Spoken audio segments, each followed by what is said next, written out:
Welcome to another episode of the Sales Manager Academy podcast. As always, I'm your host, Omar, and we talk about leadership in the boutique retail world. What does that mean? We're talking about wireless retail, we're talking about AV, we're talking about appliances, we're talking about furniture, we're talking about things outside of big box retail.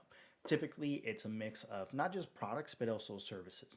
And I want you guys to be able to take something away from every single episode, every single podcast. So, any questions you guys have, feel free to reach out.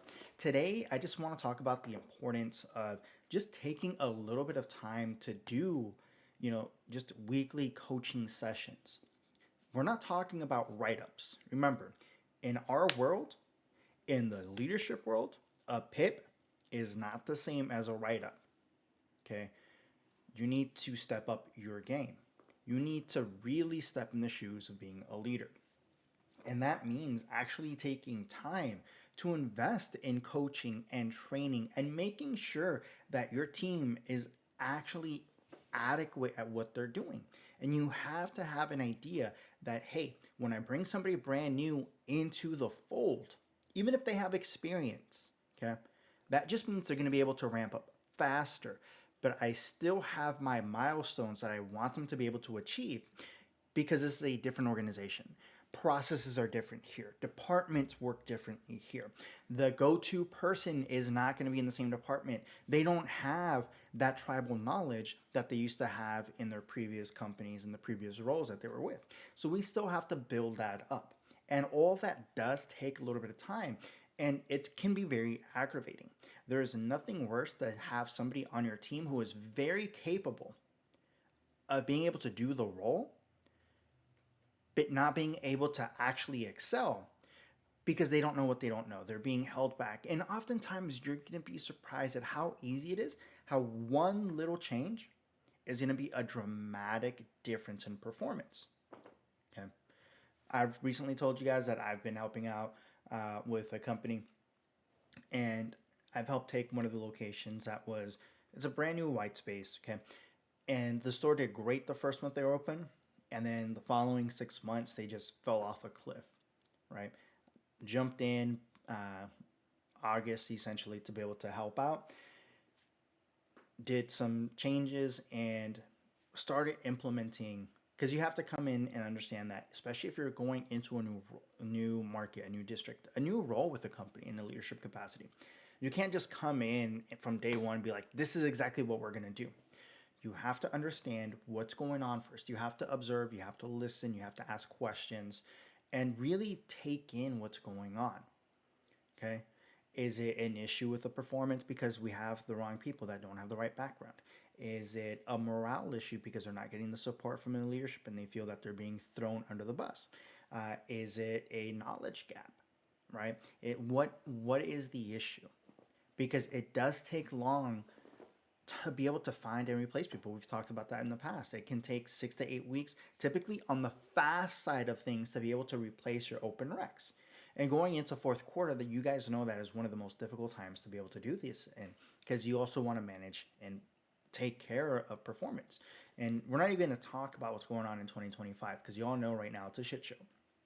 Okay, every single fucking industry knows it. We get it. The rough of it is that it's not going to be every single sector. It's not going to be every single, uh, category of individuals. There are going to be those affected. It is going to have ripple effects, and we do need to push forward because we also do have people that rely on us. We do have others that we have to be able to perform for. Now, with that said, when you step in and you try to from step one, from day one, just say, "All right, you guys don't know anything. I'm going to step in. You guys are going to do what I say." Then you don't know what exactly is going on. You're trying to remedy a situation before you even try to diagnose what's going on. And you have to diagnose it first to get a better understanding of how we're going to come in and approach this issue, how we're going to be surgical about this. Because remember, we're trying to make one change that's going to be the biggest impact that we can do in a very short period of time. This is why I tell you guys that the 15-minute frameworks, the small coaching sessions go a very long way. I took some people, and these were people, by the way, that are about to get let go. Okay, this was pretty much their last stand, so to speak. And it's like, okay, we'll put you here. We'll see how you guys can do. Uh, Number one, number two, number one, number three, right, in the respective months since August. And to give you guys an idea of how big of a performance, the store went from being pretty much dead last for their size, for their performance and foot traffic, to being number one for the last 2 months, and that's with the quality metrics coming with it, right? So you have to understand what's important. You have to be able to diagnose, all right, what is exactly the issue. And the biggest issue for them, for the team, was they weren't feeling supported because they had questions, they didn't understand some of the processes, and they just had a simple like why, so I can better understand it to be able to push it. Okay, it is not this do as I say type of.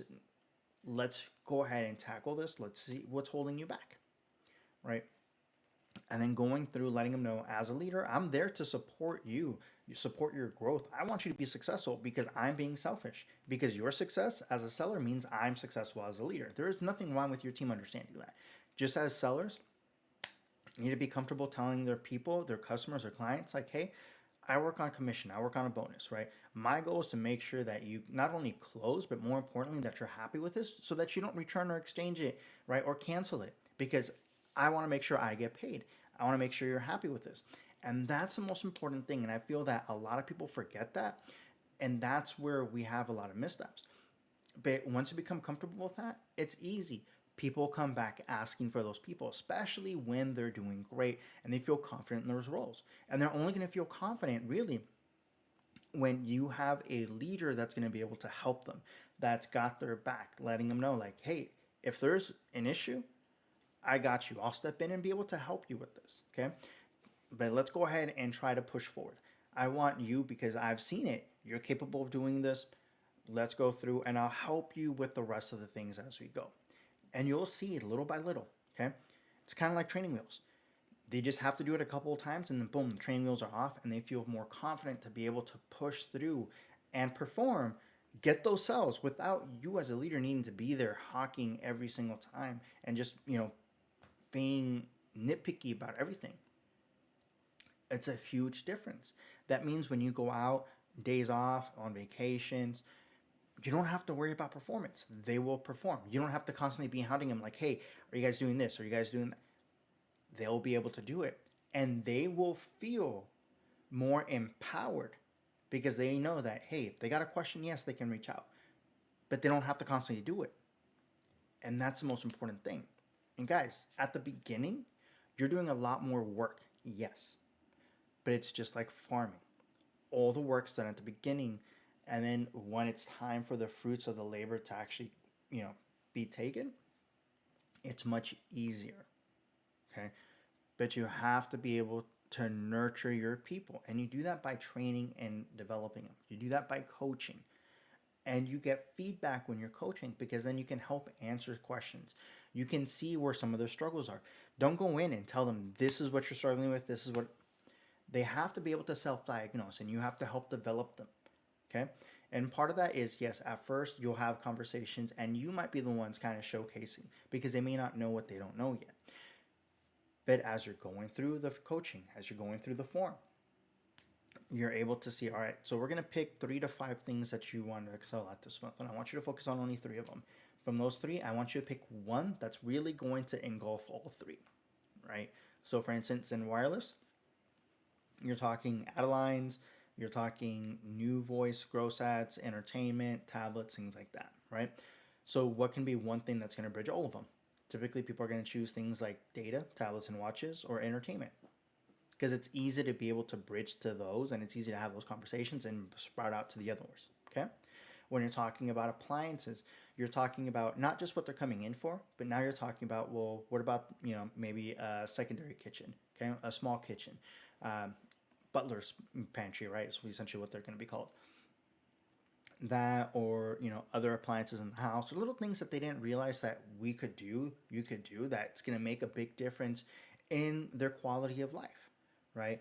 Drawer microwaves, ice machines, right? Built-in ice units, little things like that. A wine fridge, right? When you're talking about like the larger pieces, the larger compilations that we're talking in that. When you're talking about AV solutions, you're not just talking about your basic AV setup. You're not just talking about, the control that we have. But what about the lighting effects? What about outside when you're coming in? What about the fixtures that we can change on the inside, right? Depending on what you do in that space, maybe also sell like um, to be able to outfit the room with like movie esque um, trimming or posters, uh, acoustic paneling, right? Different colors, the seating arrangement, right? You're starting to do a lot more. When you're talking about furniture, all right, they came in for the couch, but are they moving into a new home? What about the beds? How long have they had the beds? What about, outdoor patios? It starts to be a bigger conversation. But you pick on one thing that can help them really bridge the other items, and you'll see that 60% of the time, it works all the time. And they start to see that and they start to see, hey, I'm getting better results more often this way. So this is how I'm going to start focusing in on this. And they start to develop their style. They start to really work on the things that work the best and work the most for them. Okay. It's not going to work every time. For those that it doesn't work, we have a follow-up system that we can put them in. We have a funnel that we can put them in to make sure that we still reach out to them so that we can be in contact, because maybe right now is not the time, right? Maybe they've been furloughed and not getting checks, but it's something that they have to do, and right now it's literally just not the time. That is what we're talking about. We're talking about what we can get now, and then also building that pipeline for the future so that your team feels more confident that, hey, even during slow times, I can still do things. I can still get ahead and still have something I can work towards. Instead of, oh, it's down, go pass out flyers. Guys, we know realistically we're not going to get people off those flyers. Every so often we might, but unless we're doing thousands and thousands and thousands of those a day, it's not going to work. Okay. And that in its own, to be able to pass out that many flyers is a full time thing, right? And we're talking thousands a day, not thousands in a week, not thousands in a month, thousands of flyers a day for it to really be effective. So you guys got to understand what works, what doesn't. As a leader, you have to understand the why we do certain things. If you think, well, this is what we do during downtime because this is what we do, then you don't have an understanding. And the psychology behind understanding makes a difference in how effective you are as a leader. First things first, focus on training, focus on coaching, focus on developing your team to really become better at what they do. And you'll see how much of a lift that's going to be in their performance. I've told you this, that I specialize in taking underperformers and new hires and having them be either mediocre or amazing performers, meaning that they're hitting above quota. Okay? And they're hitting above quota in the metrics that are quality. So even as a mediocre performer, they're still performing better than some of the other veteran employees because they have stronger metrics and they're bringing in more revenue that you weren't getting before in different KPIs. That's how important it is. One of those people is, the people I've been telling you guys that have been moving forward and becoming better. They literally are number one in one of the hardest metrics that they've been doing within that company. That is a huge thing. Okay. And metrics all around, because then you're going to see little things like accessory sales. Getting out of that mindset of selling from my own pocket. If you guys don't know what that is, you will learn, right? I'm sure somebody's told you that. But selling out of your own pocket is arguably probably the biggest thing to get out of your head first. But if you just throw them into the sales floor with practically no training and with the feeling that I got no support from my leadership, from my local leadership, like, what do I do? I'm going to start looking for another job and just ride this out for as long as I can. That's as best as I can do. And that's what we want to avoid. Okay? Because when your people start bringing in those quality metrics, when they start performing, that means that there's more capital as an owner operator, as a business that we can work with. I can have more headcount. Okay? I can bring in more. We can get more locations. We can, afford to advertise more or whatever it is that you're trying to do. But now you have more that you can do based off of that. And that's why it's super important. And it's all starting with training, with development, with coaching, right? That's a big one, coaching. So you have to focus on those little things. And it's the small things that you do repetitively that lead to the bigger changes. I will leave it at that for now, right? I do want to say, guys, thank you for spending another time with me here at Social Manager Academy podcast. Do not forget, sign up for the newsletter, download the free training materials, okay? It's in the description below. The 15-minute framework is going to help you. And I am in the midst of kind of changing things up with that too, to make it a little bit more accessible and to offer more information behind it to be able to help it so that it's easier for you to implement. So if you have any questions, if you're wondering like, well, what can I do with this? Or I have questions about how do I do this or how can I approach this? Let me know. I'm also in the midst of doing like live coaching sessions and kind of helping, one or a few guys out on live calls so that other people can see the process. And so I'm pretty excited about rolling that out. But in the meantime, don't forget, hit that like and follow button. That way you guys keep these videos. And if you guys haven't followed me yet on the socials, hey, reach out to me. I want to say thank you once again, and I'll catch you on the next one.